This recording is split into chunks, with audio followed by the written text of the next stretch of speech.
nakakita ako ng malaking pusa. Ang laki niya. Kanino kayang pusa to? Oh, sus.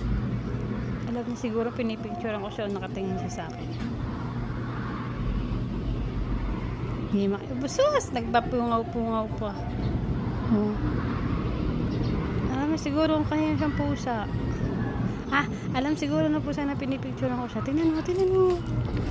Tingnan mo, mata niya. Oh. Tingnan mo, hindi ako nakalagay kagabi. Hindi ako nakalagay kagabi, pero tingnan mo buka ko. Nakapasin eh. Hindi ako nakalagay kagabi.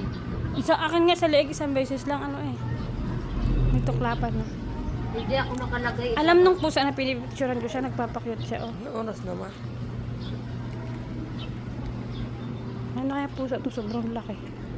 Kaya nahanap ng may-ari yan. May lahi yan eh.